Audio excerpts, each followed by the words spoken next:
Devim Saraswatim Vyasam Tato Jayavadiraye Nashtaprayeshu Abhadreshu Nityam Bhagvat Sevaya Bhagavate Uttam Shloke Bhaktir Bhavatir Naishtaki Om Agyantimirandasya Gyananjana Shalakaya Chakshurunmilitam yena tasmai Shri Guruve namaha.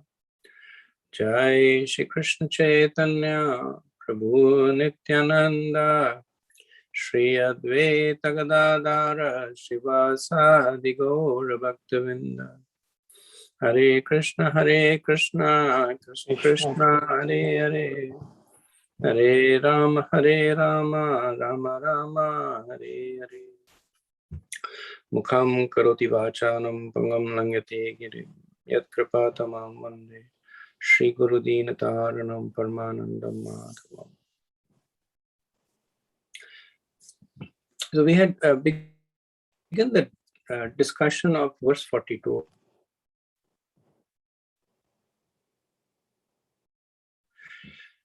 Because we ran out of time. So I'll read the verse again, and we will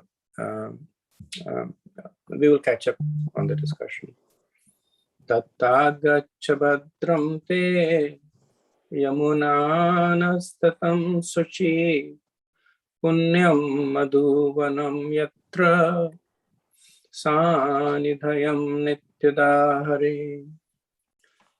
My dear boy, I therefore wish all good fortune to you. You should go to the bank of the Yamuna, where there is a virtuous forest named Madhuvan, and there be purified. Just by going there, one draws nearer to the Supreme Personality of Godhead, who always lives there. So we had discussed that this is known as Desh Vichar, which is finding a suitable place to execute Bhakti.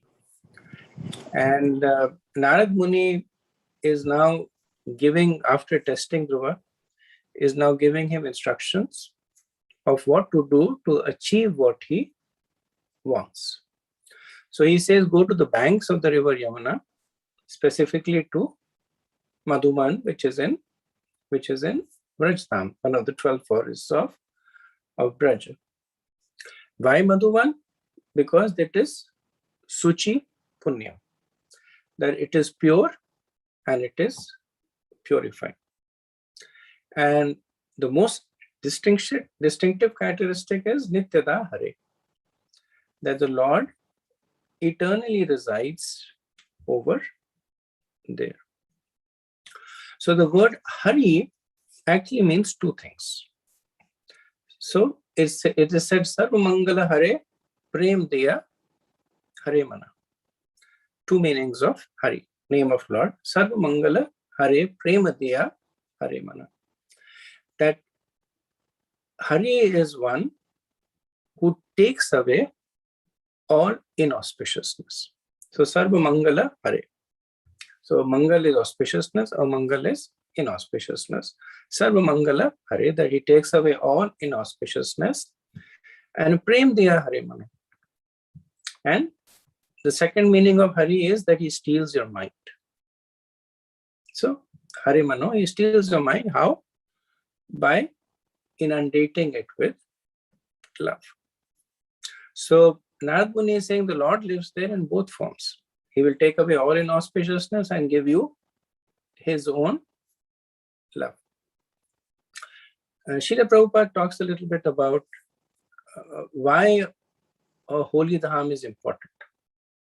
He says that even though the Lord resides everywhere, but the holy dham is important because the devotees of the Lord reside there.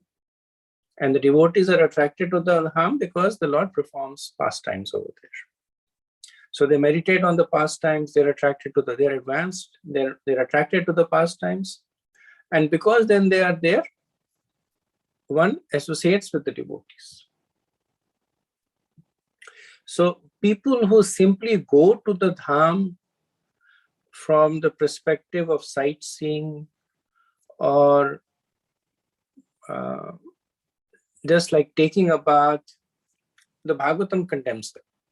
In the 10th canto, it said that one who goes to a place of pilgrimage to take a bath, rather than meet devotees, is considered to be like an ass or a cow. So one may argue that if bhakti is supremely independent, why is it dependent on dham? It should not be dependent on dham. And Prabhupada explains that for devotees who are advanced, for them ekant bhajan, nirjan bhajan, they can do it. But for those who are not, they need the external help. So just like auspicious time is good for performing devotional service compared to inauspicious time, we try to chant our rounds, do deity worship during Mangal Arati because that's auspicious. Same rounds if you chant in the evening, it's more difficult to chant them. And it says that as the day progresses, the chanting converts to counting. So even though chanting is pure devotional service, but we are not pure devotees. So we have that dependence. Similarly, going to a dham, it creates this favorable impression, right? We see in Bhagavad Gita how Duryodhan was worried about Kurukshetra, right? His first words was Dharamkshetra Kurukshetra Samveta Yutsava. So he was worried about the dharmic influence of the battlefield on his adharmic sons, right? Here it's working from his perspective in the opposite direction.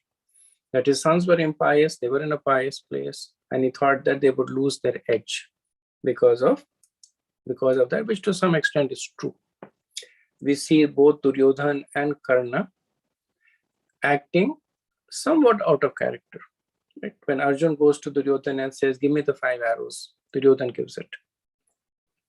That Bhishma had prepared to kill the Pandavas. Right? It's not like Duryodhan to do that, but he was acting piously. Similarly, Karna, he had an opportunity at different times to kill the Pandavas. Even Arjun, he had an opportunity to shoot the arrow, but the sun set.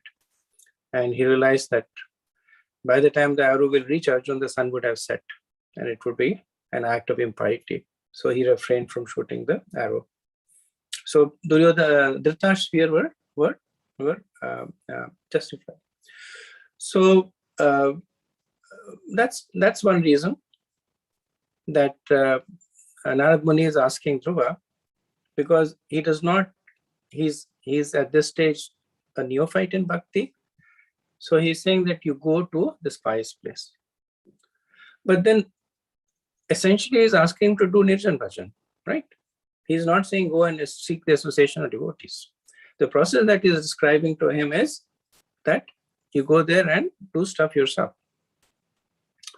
And the reason is that this is Satyuk. Satyuk is the recommended process is Astang Yoga. And Astang Yoga is performed in a solitary place. So nowadays we see yoga classes being done like in groups, but they're more like, Srila Prabhupada would say, they're more like gymnastics. So when you see another person displaying more stronger posture, you get inspired.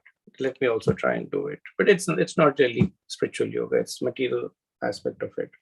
But Lord Kapila in the 3rd canto, he says that when he's describing the process of Astang Yoga, he says that one should spread a seat in a secluded and sanctified place. So both secluded and sanctified.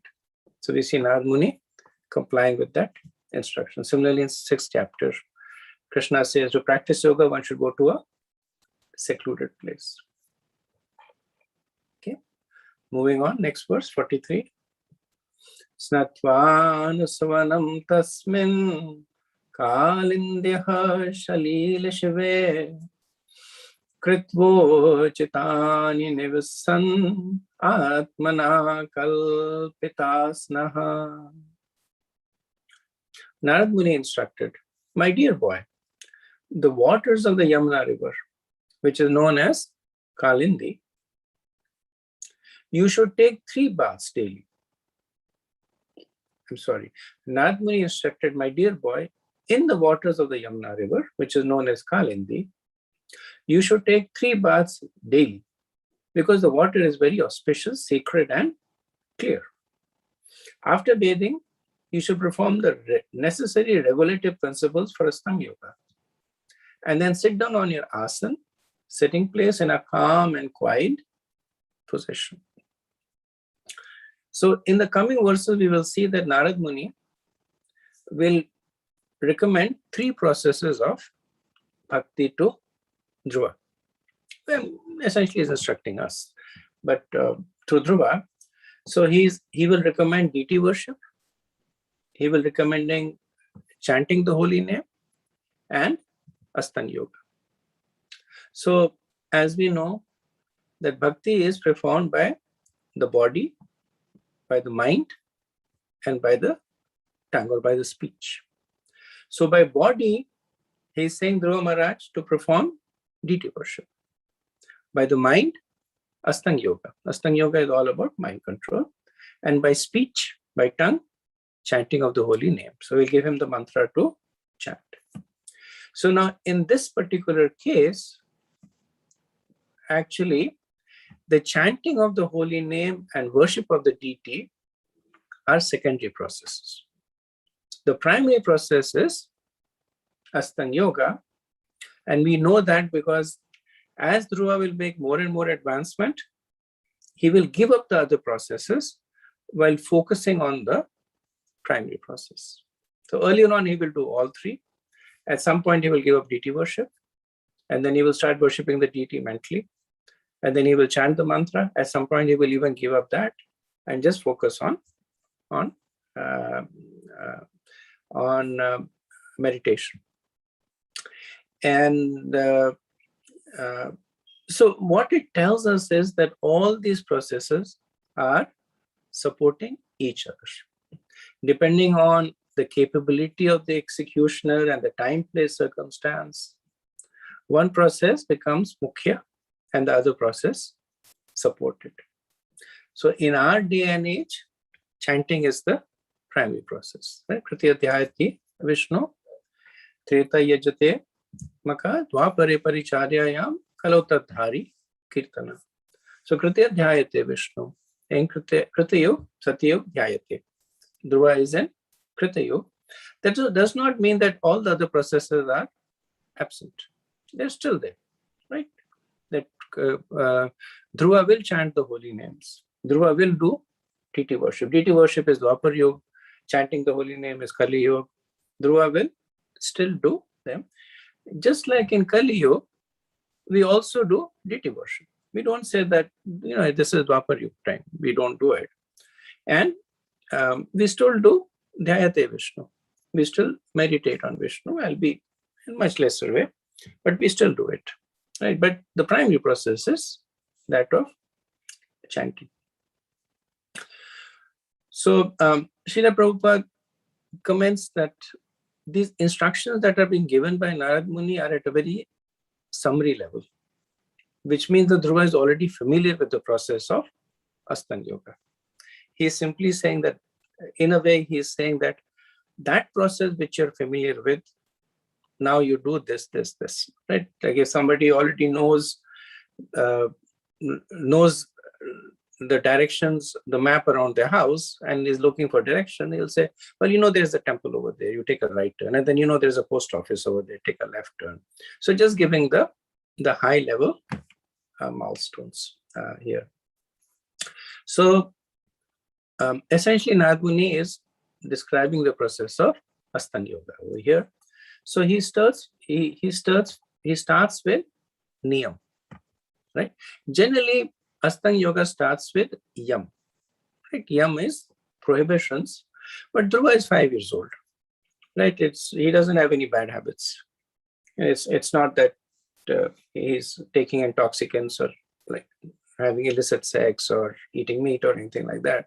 So there is no need for Narad Muni to give any yams that don't do this, because he's not doing it. Anyway, he starts with niyam.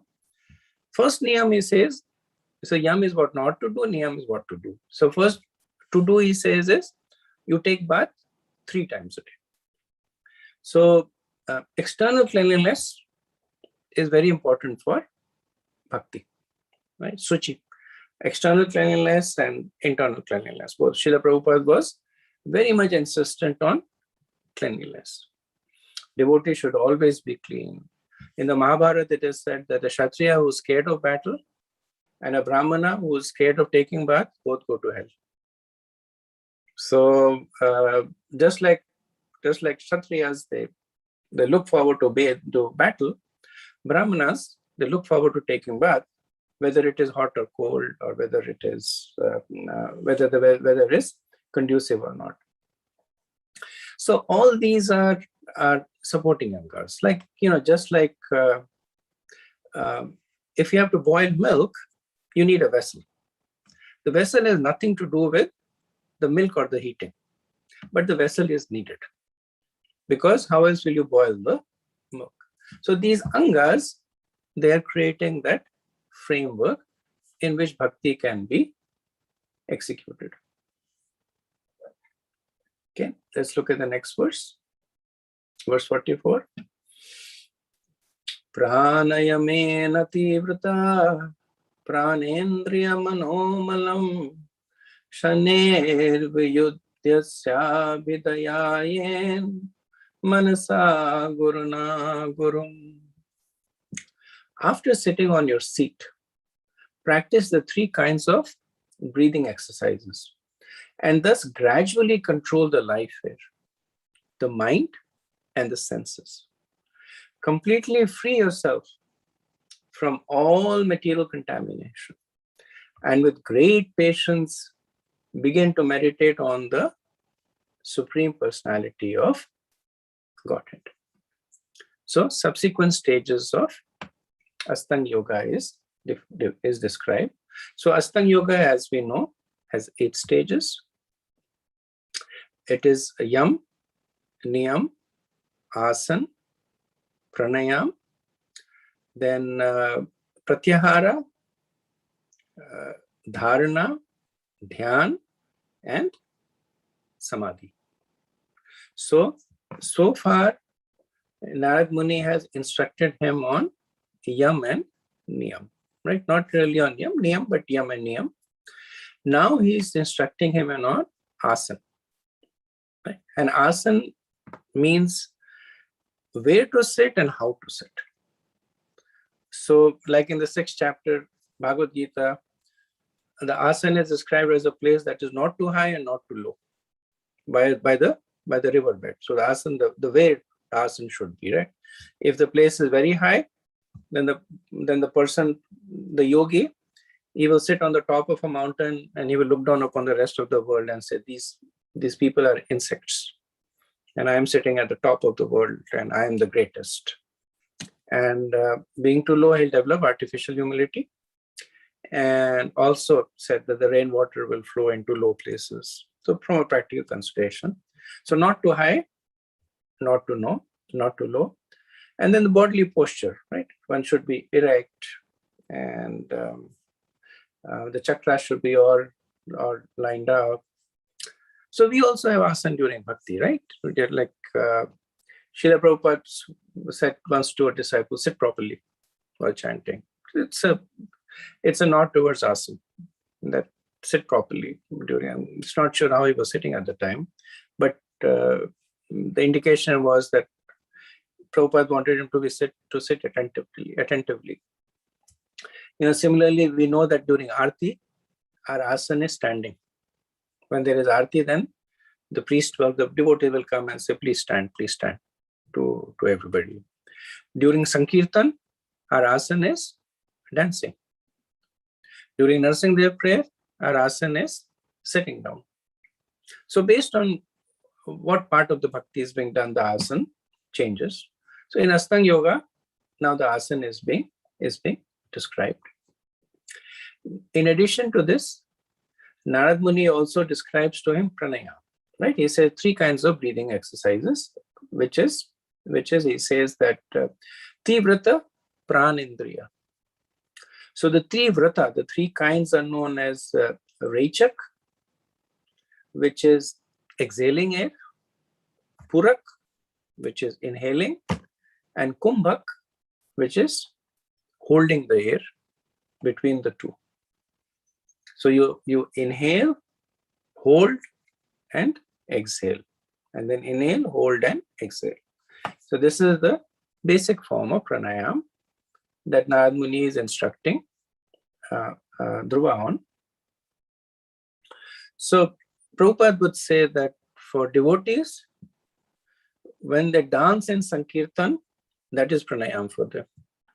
When they dance and they go out of breath and they breathe heavily, that is the pranayama for them.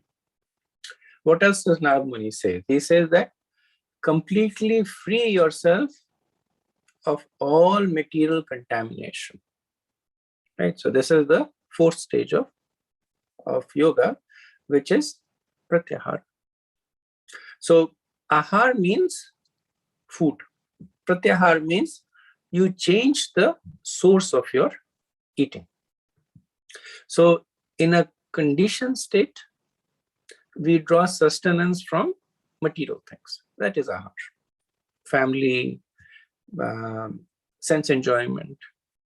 And when we make spiritual advancement, then we free ourselves of this contaminating association. So Narad Muni is saying completely free yourself of the material contamination, which means now your ahar is not material but spiritual. Right? So he talks about asana, pranayama, pratyahar, and then he says that with great patience begin to meditate on the Supreme Personality of Godhead. So this is dharana. So pratyahar means that I'm giving up my sustenance from matter. Dharana is I am taking my sustenance from spirituality. So it is a change of one's focus. So the stages of yam, niyam, asana, and pranayam, they're essentially preparatory stages. There's no Krishna over there. There's no Paramatma, right? It's essentially just physical changes. Even pratyahar is mostly mechanical. There's still no Krishna over there. They're considered to be preparatory stages where one is getting ready. The 6th stage, dharana, is where one begins to meditate on the form of the Lord. So at this stage, the dharana may be impersonal Brahman, it may be Paramatma, or it may be the personality of Godhead. So depending on that, the Astanga yogi gets the corresponding destination. So like in the 3rd canto, we remember when Kardama Muni was performing Astanga yoga, then he was meditating on the form of the Lord. That was bhakti through Astanga yoga. When Lord Kapila describes Astanga yoga, when he describes in detail what should be the dharana, dhyana, and samadhi, then one by one he describes the different features of the Lord. That's why that Astanga yoga is considered to be bhakti yoga. So Prabhupada says the process by which we give up a thoughts of material thing is called pratyahara. The word avidyayet, which is used in this verse, indicates that unless one's mind is fixed, one cannot meditate. The conclusion, therefore, is that meditation means thinking of the Lord within. Whether one comes to this stage by astanga or by the method recommended in the Shastras, especially for the present age, which is chanting of the holy name, does not make a difference. So this is a very important point, that when we take to chanting sincerely, we are actually at the stage of dhyan. So we basically circumvent the first 5 stages of Astanga Yoga: Yam, Niyam, Asan, Pranayam, Pratyahara. We go to the stage of Dharana, Dhyan, and Samadhi. Right? Prabhupada is making this point that the need to do all that stages is so that one's mind is able to focus on the Lord. But when the devotee starts chanting, that's what they're doing. They're taking shelter of the holy name to focus on the Lord. So they're going straight to the process of Dharana, Dhyan, and Samadhi, depending on the intensity of their chanting. So even for aspiring devotees like us, where our chanting is not pure, but at least the dharana is there. At least we know that this is where our mind should focus. So that itself is a great achievement. Verse 45. Prasadabi mukham shashvat prasanna vadan Sunasam subhruvam charu kapalam sura sundaram. The form of the Lord is described herein. The Lord's face is perpetually very beautiful and pleasing in attitude. To the devotees who see him, he appears never to be displeased, and he is always prepared to award benedictions to them. His eyes, his nicely decorated eyebrows, his raised nose, and his broad forehead are all very beautiful. He is more beautiful than all the demigods. So when one goes to the stage of dharana, then one needs an object. Like dharana means to take on. Then what is the object that I need to take on to meditate? What is the object of my meditation? So Narad Muni is describing that in some details to Dhruva. So he says that the Lord is prasad abhimukham. That he's abhimukham means that he's facing the devotees. Like when one is favorably inclined, then one faces towards the person, and prasanna, that he is happily facing, and prasad means that he is eager to give. So that is the nature of the Lord, that he is very eager to give. Sometimes we say that we should not ask from the Lord. Not true, because the Lord is very eager to give. What is not recommended is that we only ask from the Lord. That is not recommended. Right? So if a son comes to the father and asks for something, and if the father is rich and opulent and capable of giving, the father will happily give. It will actually increase the pleasure of the father. But if that asking is in the context of a loving relationship, if the son basically is insulting the father, neglecting the father, disobeying the father, and then he comes and says, give me this, give me that, not going to happen, right? But within the realms of devotion, the devotee is recommended to ask because it makes the Lord happy. Now, what practically happens is that when that paradigm of devotion is established, then the devotee loses interest in asking for anything else. So the only ask is service to devotees, service to the Lord, and the Lord happily gives that. But Dhruva's pastime is an illustration of the Lord happily giving material benefits also. So this point is emphasized over here, that the Lord is happy to give benedictions to his devotee.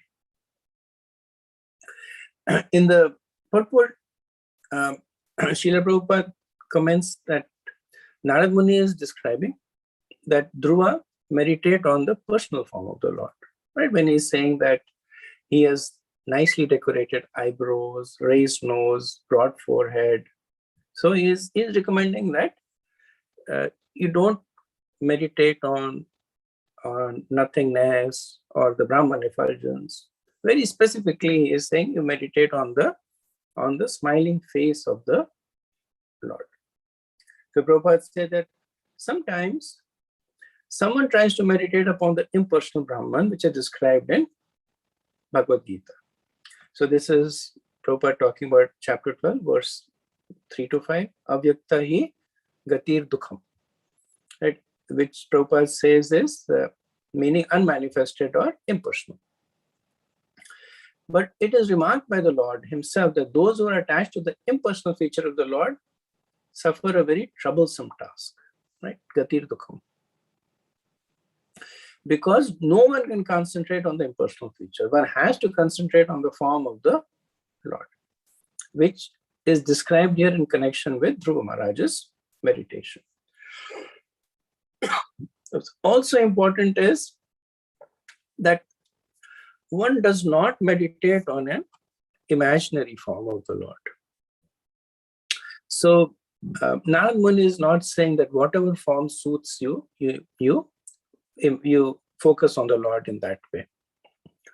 The form of the Lord is described in the scriptures and is given to us by the acharyas. So when one is following the bona fide process, one should follow it completely. So Narad Muni describes the Lord as Sura Sundaram. So Sura is, like Asura is demon, Sura is demigods. So in one way, Narad Muni is establishing a reference. The Dhruva knows that the demigods are very beautiful. He's saying they're Sura Sundaram, that much more beautiful than the Devas. Also, he's implicitly showing that the position of the Lord is much superior to that of the Devas. Okay. Verse 46. Tarunam Ramani Yangam Arunostikshana Dharam Pranata Shrayanam Nirmanam Sharanayam Karunarnabam. Narad Muni continued, the Lord's form is always youthful. Every limb and every part of his body is properly formed, free from defect. His eyes and lips are pinkish like the rising sun.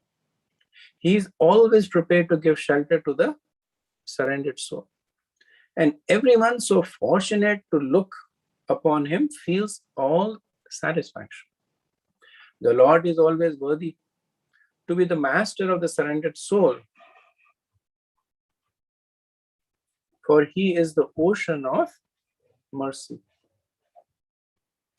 So in the next set of verses, Narad will describe the two final processes of Ashtanga Yoga, which is Dhyan and Samadhi. Now, there is no real difference between Dhyan and Samadhi, because once the Dharana is there, then Dhyan and Samadhi is basically varying levels of concentration on the form of the Lord. As Lord Kapila explains in the third canto, that Dharana is meditating on the general form of the Lord. And Samadhi is meditating on a particular aspect of the form of the Lord in great details. So Dharana is, you're looking at the Lord from a distance. So you're appreciating his nicely formed limbs. You're appreciating the symmetry of his face, appreciating his hair, the weapons that he is carrying, the lotus feet.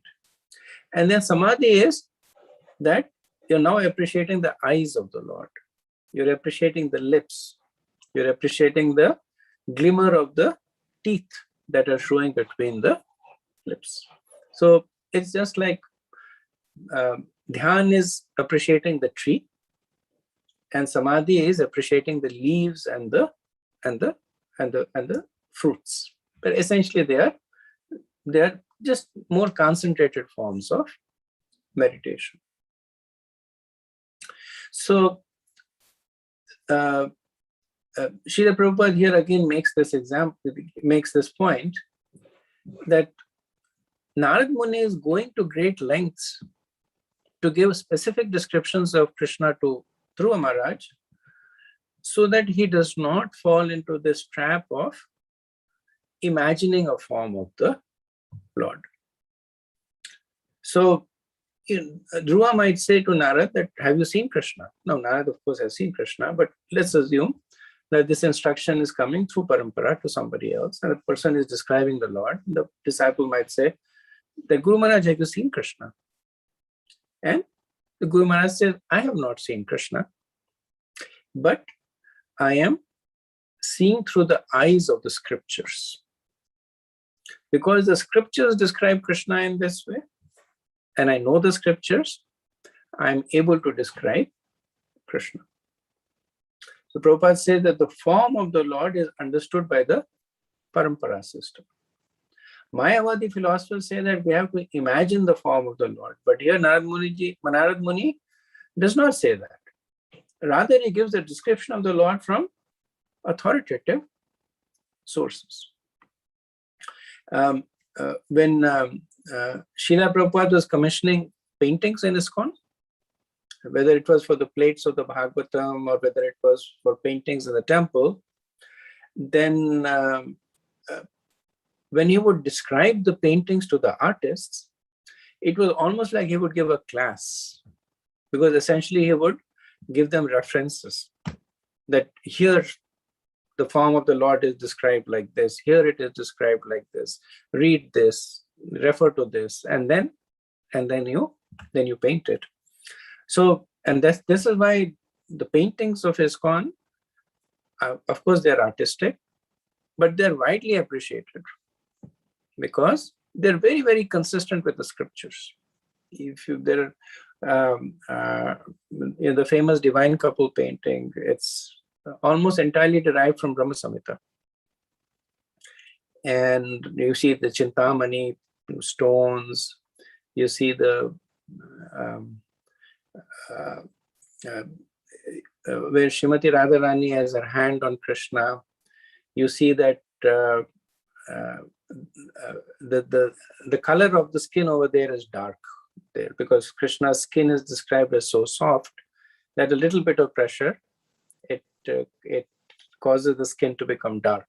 So you see that how that skin has been darkened over there. There's a book that comes, small booklet that comes with the painting, that gives the philosophical, the scriptural references to the painting, the cows in the background, etc.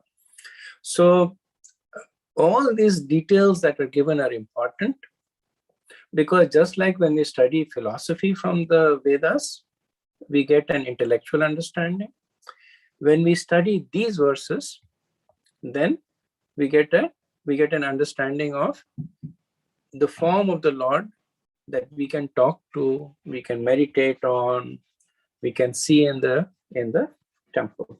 Prabhupada says, therefore, such descriptions should be accepted. And if they are painted, that are not imaginative painting. Okay, we'll do one more verse, and then, well, two more verses, and then we'll stop for any discussion. Srivatsanikam ghanshyamam purusham vanamalinam shankachakra gada padme abhivyakta chaturbhujam. The Lord is further described as having the mark of the Shivats, or the sitting place of the goddess of fortune. And his bodily hue is deep bluish. The Lord is a person. He wears a garland of flowers. And he is eternally manifest with 4 hands, which hold beginning from the lower left hand, a conch shell, wheel, club, and lotus flower. So Prabhupada in the purport says that the word Purusham is very significant. The Lord is never female. He is always male, Purusha.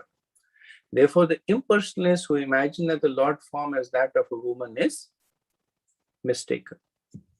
The Lord appears in a female form if necessary, but his perpetual form is Purusha because he is originally male. So Srila Prabhupada doesn't say it explicitly, but he's alluding to the Shaktas, those who worship Durga Devi. They worship the Lord as in a female form. Prabhupada saying is that it's clearly said that he is Purusha, perpetually male, originally male, perpetually male. Then he says the feminine feature of the Lord is displayed by the goddess of fortune like Lakshmi, Radharani, Sita, etc. All these goddesses of fortunes are servitors of the Lord. They are not the supreme, as is falsely imagined by the impersonalist.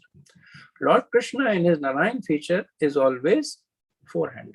So another point Prabhupada is making, that Narad Muni is asking to worship the Lord in the Narayan feature. Now he is in Madhuvan, where Krishna manifested in his Krishna's to Bhagwan Swayam, the two-armed form. But Narad Muni, understanding the level of advancement of Dhruva, is recommending that he worship Krishna in the Vishnu form, the four-armed form. Prabhupada says that some devotees are of the opinion that Krishna is an incarnation of Narayan, but the Bhagavad says that Narayan is a manifestation of Krishna. Okay, we'll do one more verse, then pause after that. Verse 48.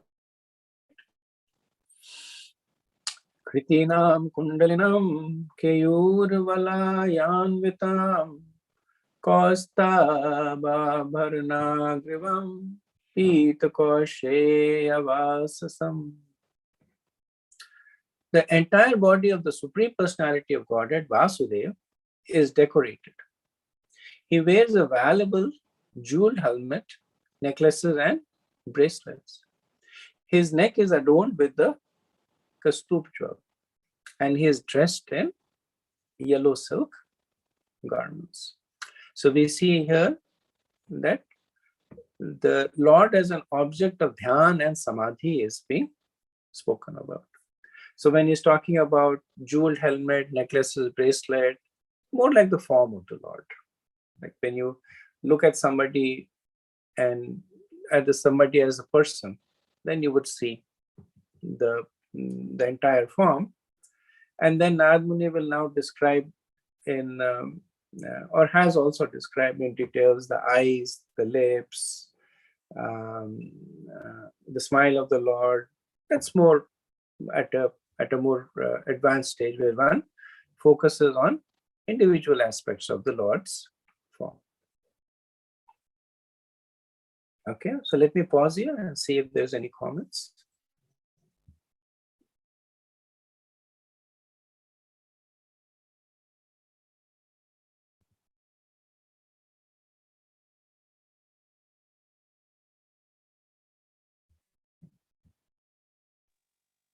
Hare Krishna Prabhu. When you say that Narad Muni has, of course, seen Lord Vishnu and he's describing him to Dhruv. Now, I'm making a parallel with Srila Prabhupada when he writes the Krishna book. The detail that he puts in there, that the trees are bending, and the detail like when Yashoda Mata is running, what is happening to her hair, the detail that he goes as if he was present there and looking at it. Now he's telling us. Yeah, it does seem that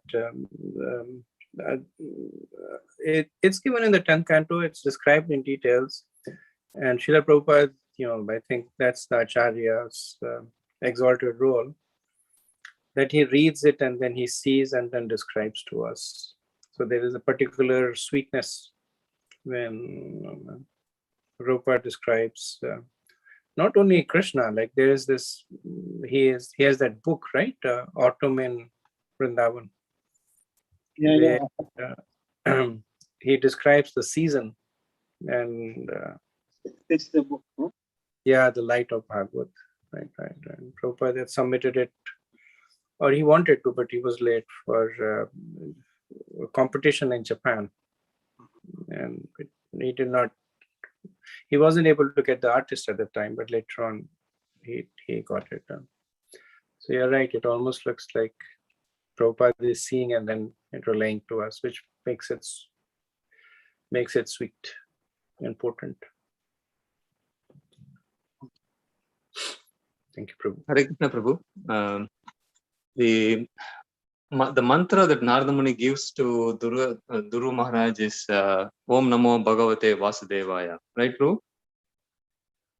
Is that part, right? But then he is describing Narayana form.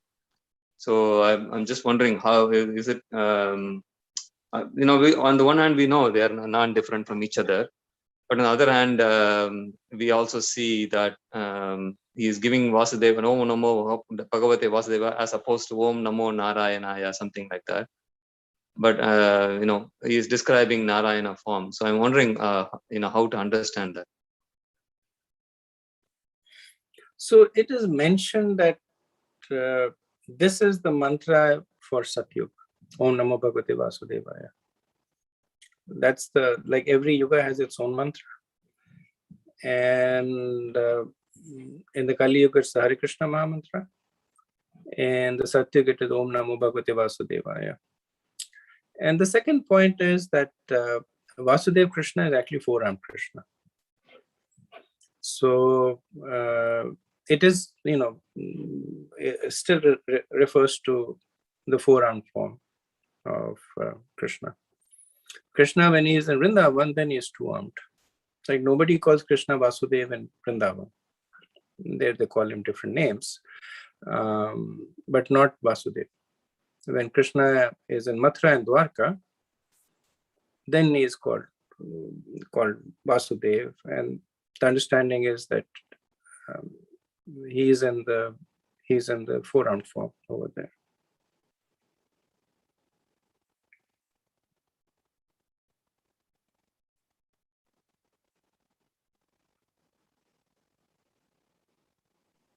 Thank you, Prabhu.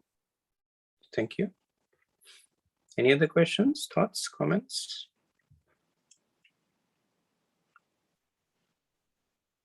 Okay, if not, then we'll continue. Verse 49.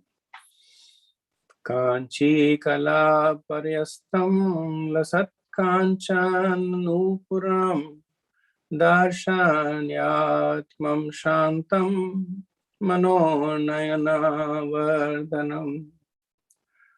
The Lord is decorated with golden bells around his waist, and his lotus feet are decorated with golden ankle bows. All his bodily features are very attractive and pleasing to the eyes. He is always peaceful, calm, and quiet, and very pleasing to the eyes and the mind. So you will notice that when Narada Muni is describing the form of the Lord, he is also describing the effect of seeing the form on the Lord. So this is not just a mechanical description of the form of the Lord, but he is describing the mood of the Lord. Like he said, Lord is smiling, Lord is favorably looking, he's eager to give benedictions. And then also getting a sense of the ambience. The Lord is peaceful, calm, quiet, very peaceful. So if one meditates on these verses, which Dhruva does, then one will actually be in the presence of the Lord. Because when you're in the presence of a person, you are not just in the presence of the form of the person, right? Even if it is described in great details, that the person has this kind of eyes and smile, and hair and shoulders, but they are just the form of the person. If one meditates on it, one will be in the presence of a form. But really being in the presence of the Lord, when you're actually in the presence of a person, it's not just the form. It's also how is the person looking at me? What is the emotion in the person? Is he calm or agitated? Is he smiling or scowling? Is he looking at me in a happy mood or in an angry mood? All these things we process. And all this is intrinsic to the part of the meditation. That not just the form of the Lord, but also the mood and the way that the Lord is making himself approachable. Verse 50. Padbhayam nakaman shrenya vilas bhadyam samarchatam hritpadmakarnika dishnyam arkayatam naya avasthitham. Real yogis meditate upon the transcendental form of the Lord as he stands on the whole of the lotus of their hearts. The jewel-like nails of his lotus feet glittering. So, Narad Muni is saying that, Dhruva, just like the other yogis, you meditate on the Lord standing in the lotus of your heart. So his toenails are described, and the meditation is from the face to the lotus feet. So typically when devotees see the deity, they recommend to go upwards from the lotus feet to the knees, to the thighs and the waist and the abdomen, chest, and then the face. Narad Muni here, of course, is asking Dhruva to go from the face to the lotus feet. He initially describes the crown, the hair, the face, and describes the general form of the Lord. And now he's ending with the description of the lotus feet of the Lord. Verse 51. Samyamanam abhidyaye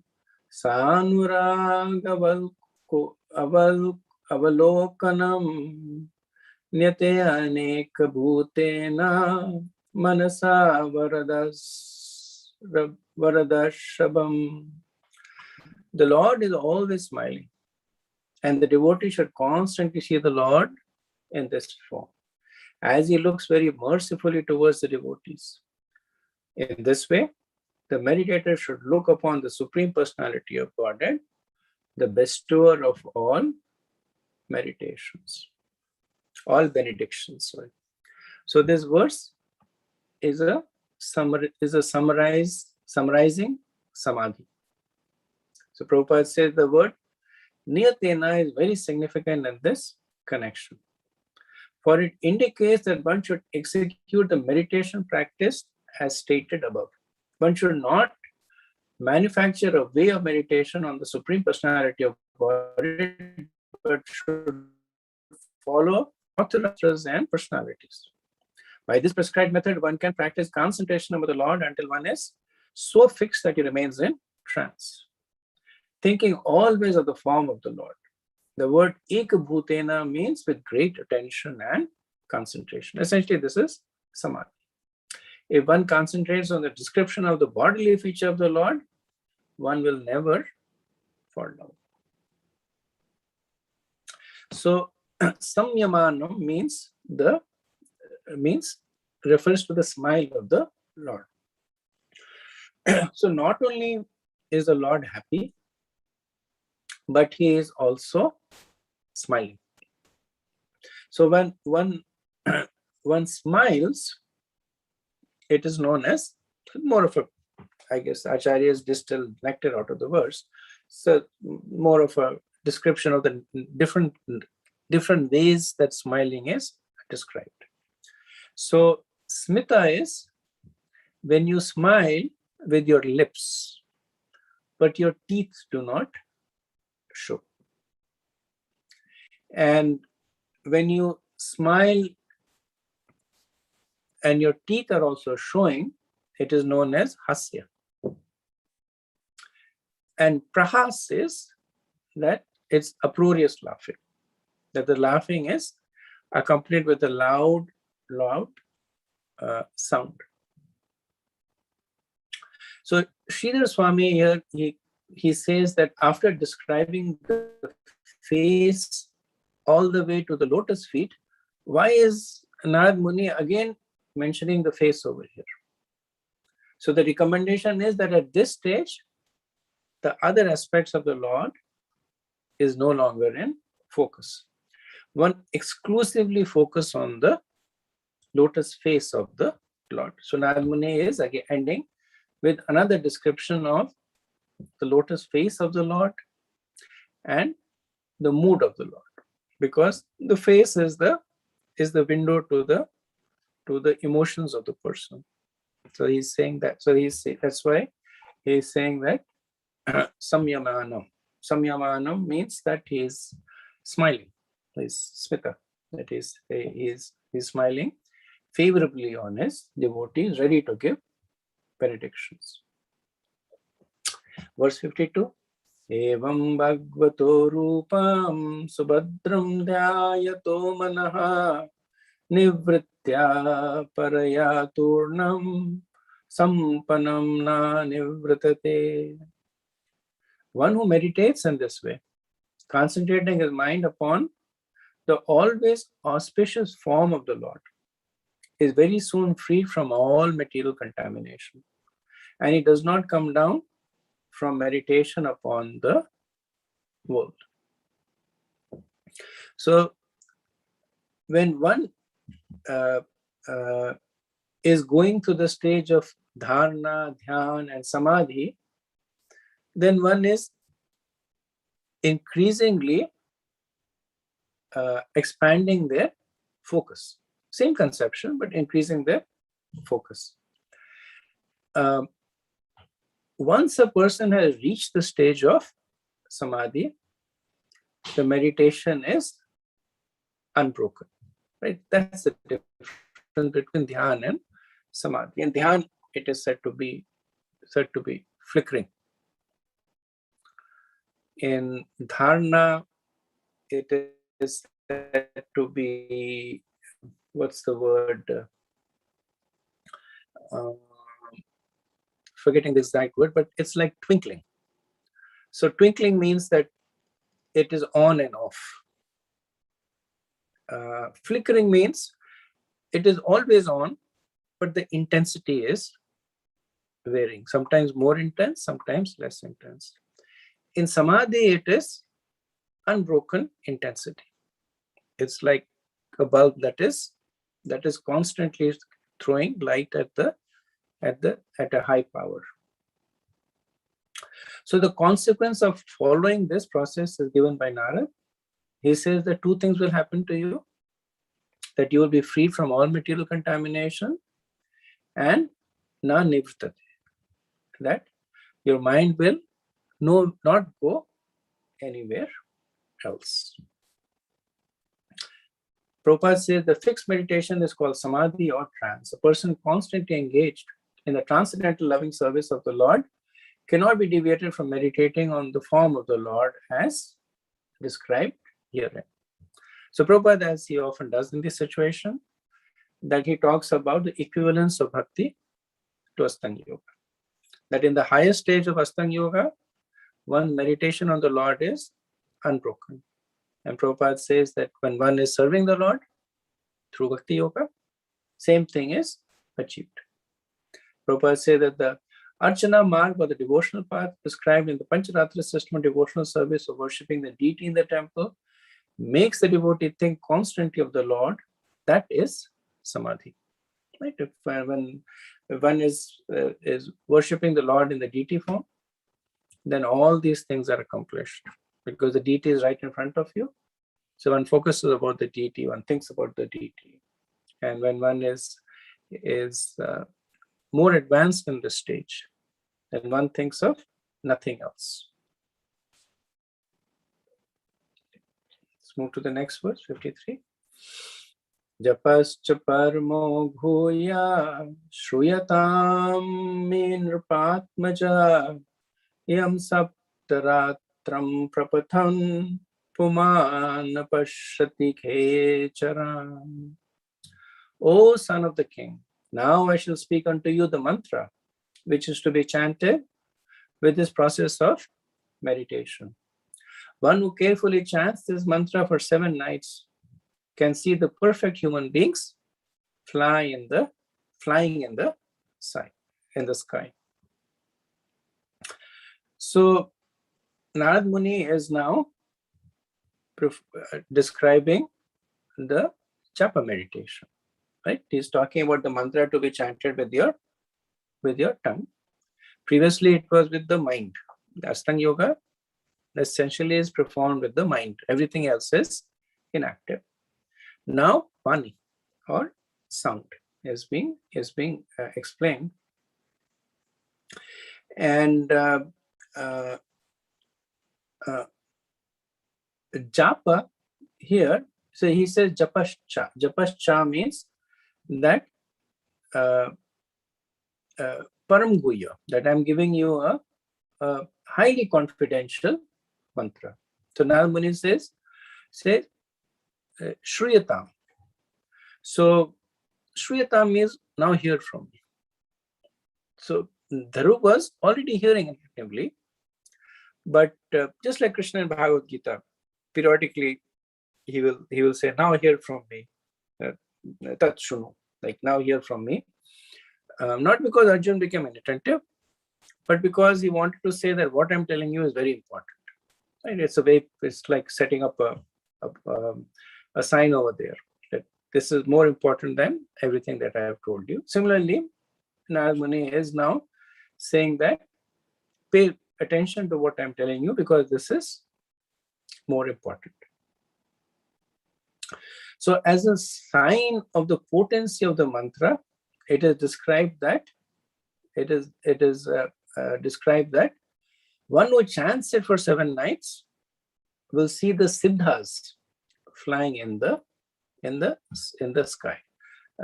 Saptaratam, that if it is properly and continuously chanted, so Saptaratam does not mean that you only chant it in the night. Ratam indicates that chanted day and night. Right? If the word 7 days is used, then it means that you chant only during the day. But Saptaratram means that you chant during the day and the night. Then one can see the perfected beings in the sky. So Kecharan. So Kecharan, Vishwanath Chakravarti says Kecharan represents to Vaikuntha Vasis, to the pure devotees of the Lord. And one may ask that why are Vaikuntha Vasis in the material world? And the understanding is they come for devotees. They come to carry out the Lord's orders. They come just like when Ajmail chanted Krishna's name or Narayana's name, immediately the Vishnu Dutas came because they are there to take care of the devotees. So Vishwanath Chakravarti says that one basically develops a spiritual vision, begins to see the spiritual identities. Srila Prabhupada translates this to be as the denizens of the Siddhaloka. Siddhaloka is one of the higher planetary system. Like I said, slight difference. Vishwanath Chakravarti explained that this is the denizens of the spiritual world. So generally, when a mantra is chanted, there are 3 ways of chanting it, right? It can be chanted loudly, it can be chanted softly, or it can be chanted in the mind, right? Loudly is Sankirtan, then softly is Upamsu. Upamsu means within the mouth, or Manas, within the mind. And again, generally, the potency of the mantra increases from Sankirtan to Pamsu to Manasa. That meditating on the mind is considered to be the most powerful way. And then is Upamsu, and then is Sankirtan.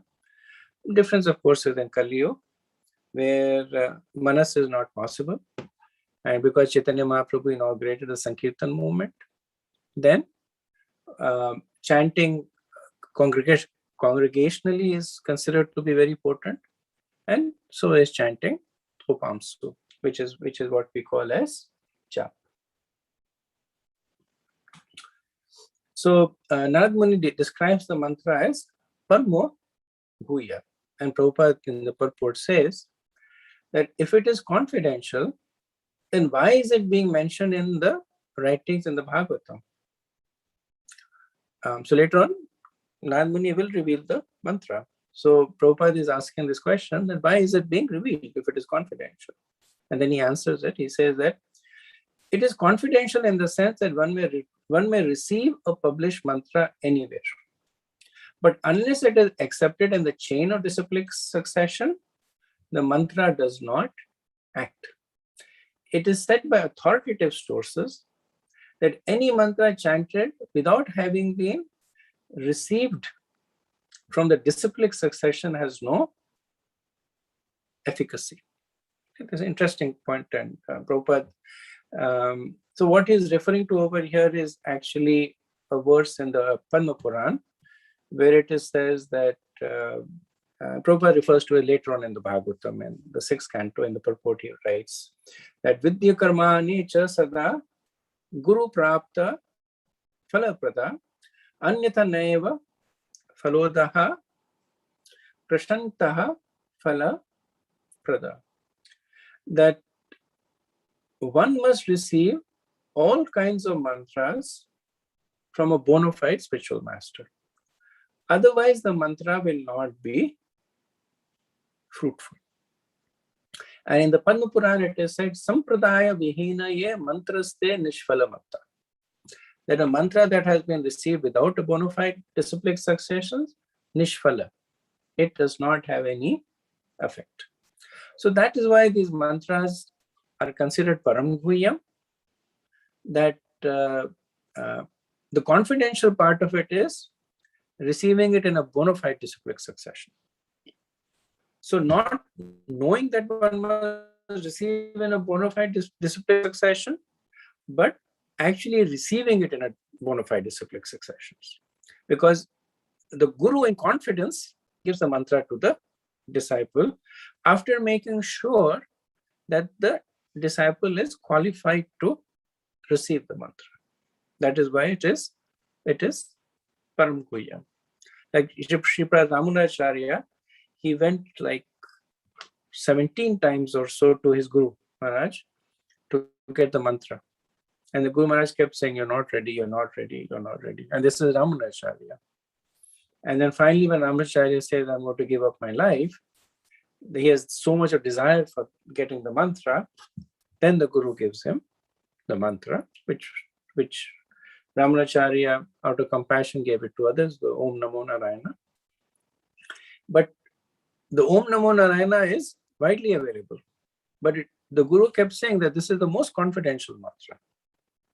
So only when he gave it to his disciple was the efficacy of the mantra established. So that's what Prabhupada is referring to, the Paro Guhyam aspect of it. Verse 54. Om Namo Bhagavate Vasudevaya Mantrena Nena Devasya Kurya Dravyamim Buddha Sparyam Vivadhe Drave Deshakala Vibhagvita. Om Namo Bhagavate Vasudevaya. This is the 12 syllable mantra for worshipping Lord Krishna.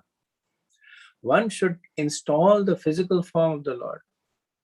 And while the chanting of the mantra,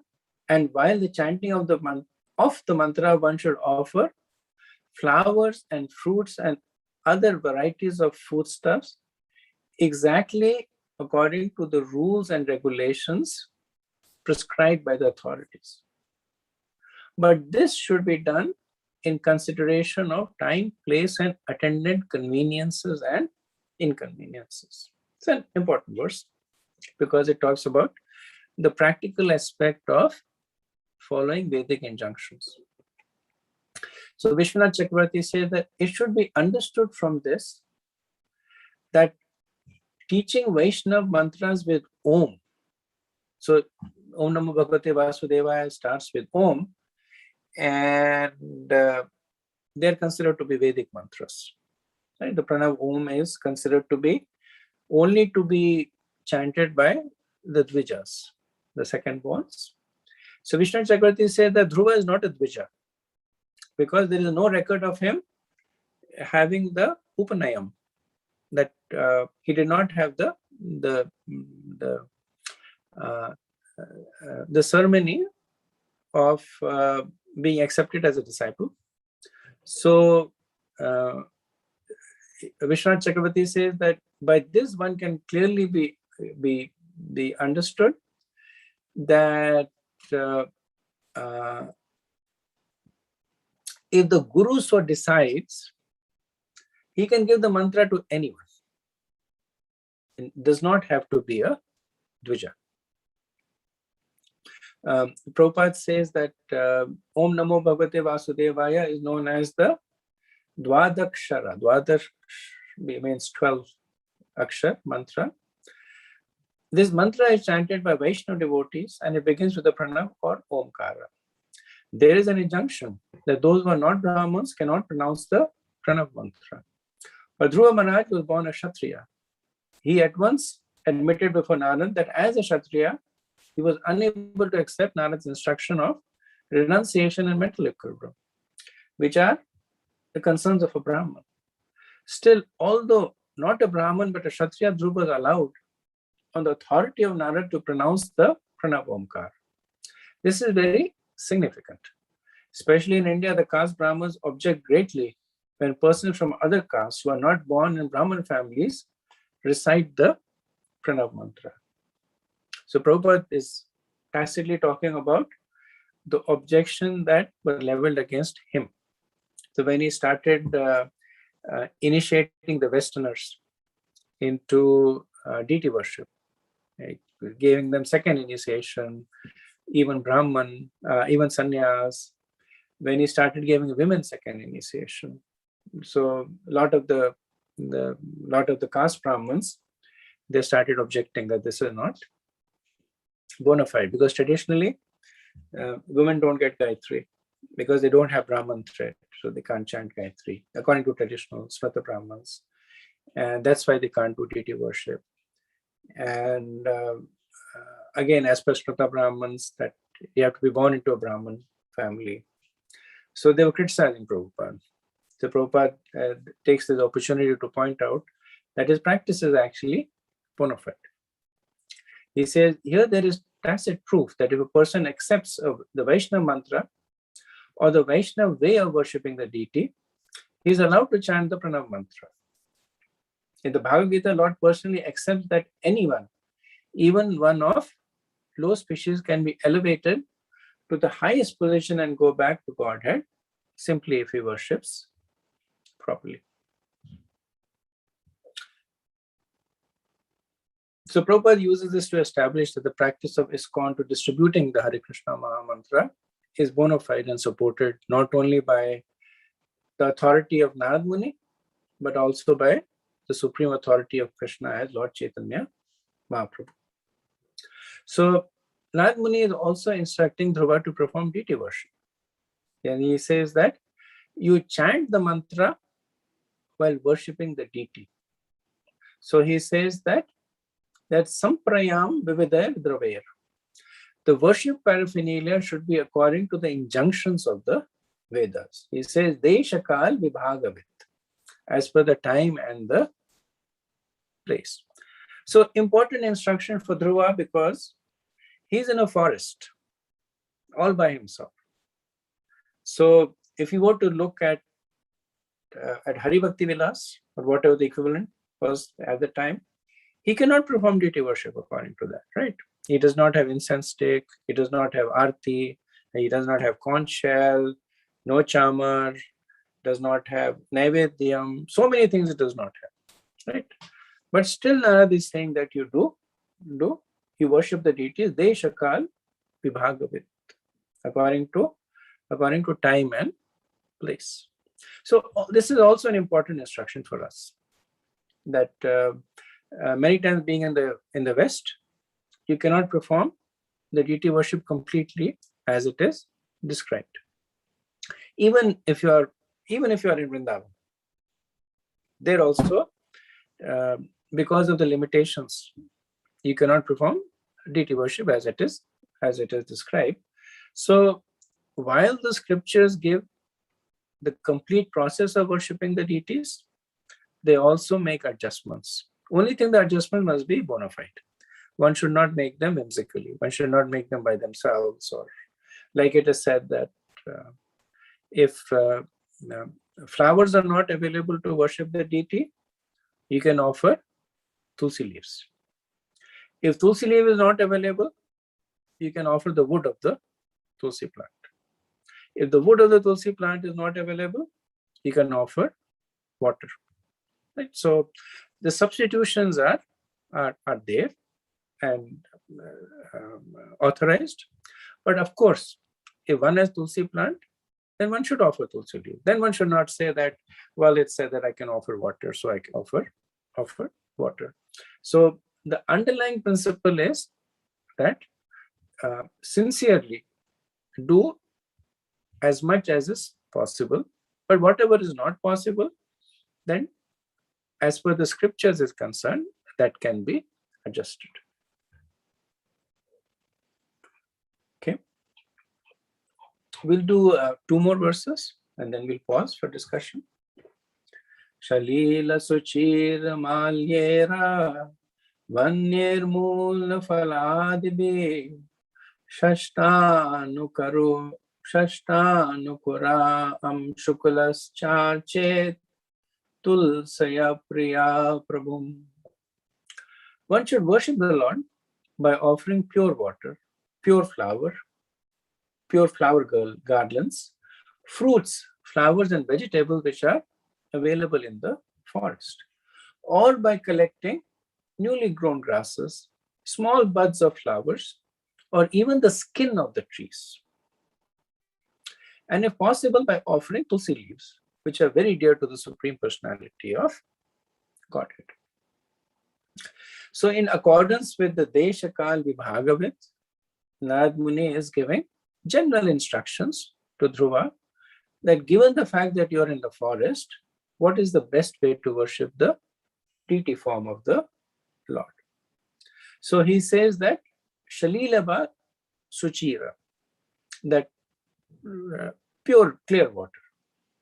That he knows, you're by the banks of the river Yamuna. The rivers are flowing water, so the nature of the water is pure. So at least you can offer that.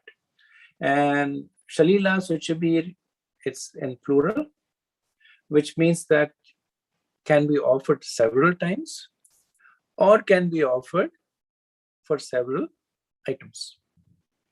So in addition, he's saying you can offer fruits and flowers and vegetables, all the items that are easily available in the forest. Right? If you notice, he's not saying you offer perfume, gandha, you offer dhoop or diya, because even though they're considered as integral part of Sharo Seva, he's not mentioning it because of Deshakal Vibhagavat. Special mention is given to Tulsaya Priyaya Prabhu. That he's in Vrindavan after all, land of Tulsi. So he's stressing on that. You definitely offer Tulsi, which is very dear to the Lord. So Prabhupada emphasizes on the importance of Tulsi in the worship of Krishna. And interestingly, this is the only purport, as far as I'm aware of, in the Bhagavatam, where Srila Prabhupada expressly mentions the name of his disciple. So it goes to show how important Tulsi is. So Prabhupada says that it is specifically mentioned herein that Tulsi are very dear to the Supreme Personality of Godhead. And they would particularly have Tulsi leaves in every temple and center of worship. In the Western countries, while engaging in propagating Krishna conscious movement, we were brought great unhappiness because we could not find Tulsi leaves. Therefore, we are very much obliged to our disciple, Srimati Govinda Dasi, because she has taken much care to grow Tulsi plants from seeds. And she has been successful by the grace of Krishna. Now Tulsi plants are growing in almost every center of our movement. And so he calls upon Govinda Mataji by name. Govinda Devi, one of the very early disciples of Srila Prabhupada, in, I believe, in 67 or 68. She's also a famous artist. And actually, the letter that Prabhupada wrote to her, thanking her about Tulsi Govinda Mataji, she has still maintained that. It was written on the 2nd of April in 1970, and she was in Honolulu at the time, where she was growing Tulsi. And Prabhupada writes to her that, I'm so very glad to learn that Srimati Tulsi Devi has favored you so much. If you can actually grow this Tulsi plant, and I'm sure you will do, then you must know for certain that your devotion to Krishna is testified. I'm very much anxious to introduce the worship of Tulsi plants amongst our society members, but it has not been successful till now. Therefore, when I hear that you have got this opportunity, my pleasure does not have any bounds. Right? So much importance to Tulsi worship Prabhupada is given because the scriptures say so. And then Prabhupada gives the 3 mantras for worshipping Tulsi Devi.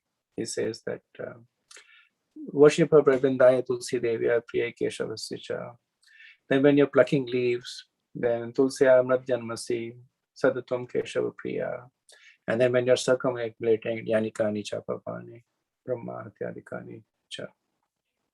And so it's a little long letter, but I'm just giving the excerpt of it. But essentially, it's a letter that also introduces Tulsi worship in the temple. Okay, so I'll pause over here and see if we have any discussion.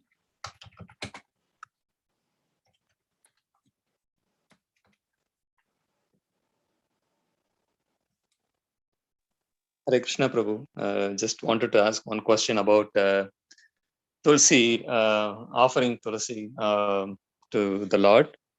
In case if a person does not have Tulsi plant in the home and they cannot offer Tulsi, can they offer the, when they go to temple, they get the big Tulsi mala from the deities.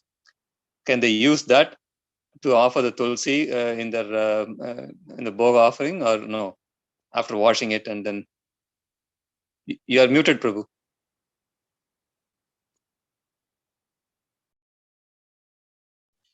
Sorry, not sure how I got muted. That Tulsi has already been offered. So cannot offer it again. Because we were told that Tulsi can be re-offered again if there is a need to do that. But I just want to confirm with you whether that is true or not. So what can be re-offered is like the wooden part of the Tulsi. So if you don't have Tulsi leaves, then you can take a part of the Tulsi, which is either a branch of the Tulsi. You can put it along with the food, and then once the offering is done, you can take that and keep it separately, and then reuse it. Not the Tulsi leaves and not the leaves that have been offered to the deities, and then you can't use them. Okay, Prabhu. Thank you. Thank you very much. Yeah. At least that's my understanding. To be honest with you, deity worship is a little bit of, there's always some discussions. Even so, the deities have been being worshipped in ISKCON for around 50 years now. But still there is Pujari conferences going on where they're saying that should you offer 4 rounds or 2 and 4, 2, 3, 7, or it should be 7, or it should be, what it should be. There is this whole Narsingh Kavach Prabhu is the GBC for deity worship. And, he has standards published, and there's active discussion going on. Here, this happens, that happens. Prabhupada said this, Prabhupada said that. So what I've told you is what my understanding is. Now, having said that, I'm almost 100% confident that if you ask or read somewhere else, then there may be a statement saying that Tulsi leaves can be reoffered. Right? I'm almost sure that will come. But what I'm telling you is my understanding, that I have been told that Tulsi leaves cannot be reoffered. The Tulsi stems, or like I said, the branch, the wooden part of Tulsi, that can be kept along with the food, the bhoga that's been offered, taken away, and the next time same thing can be done. Sure, Prabhu. Thank you. Thank you very much. Thank you, Prabhu.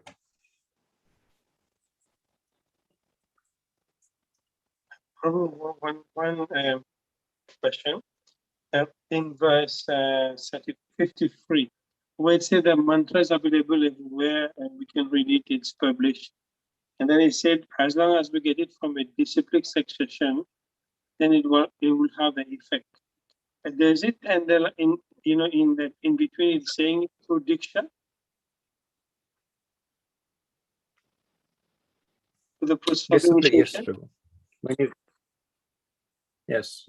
When you get it through diksha, then the mantra has potency. So like, the Hare Krishna Maha Mantra, Chaitanya Mahaprabhu says, like Nam Namakhari Bahuja Nija Sarva Shakti, Tatrapita Niyamate Smarane Nakala. So he's glorifying the Hare Krishna Maha Mantra, that it's not dependent on anything, including diksha. Right? Because when he says there is no rules and regulation, one of the rules is Sampradaya Vinascha Mantras Nishvalas. Both of them are true.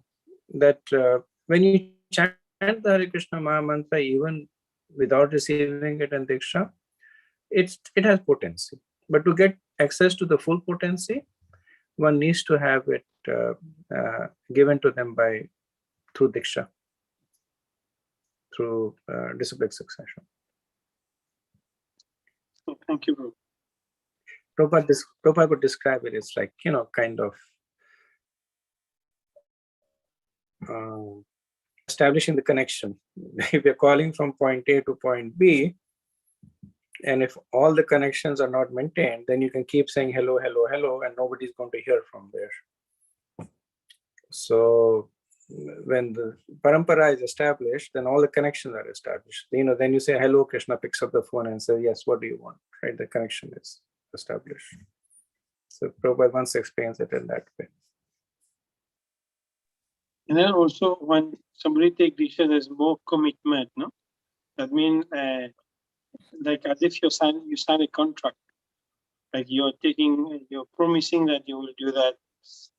If there is no promise, then sometimes you can say, oh, today I don't have time, then I'm skipping, I will do tomorrow. But when you take a commitment, Exactly. then you take a commitment. Yes. So diksha is mystical, right? When you take diksha, then your guru takes away your sins. So you're ready to chant. Now you make the commitment from your own side. The parampara connects you with the Lord. So a lot of mystical things happen when diksha happens, both descending mercy and ascending commitment.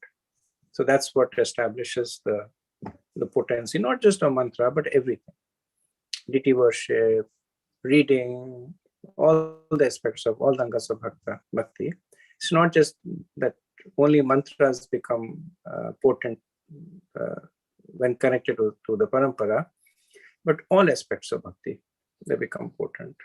Whether you're worshipping deities at home, whether you're reading the scriptures, serving the devotees, everything becomes potent because of the influence of the being connected to the parampara. Thank you, Prabhu. Thank you.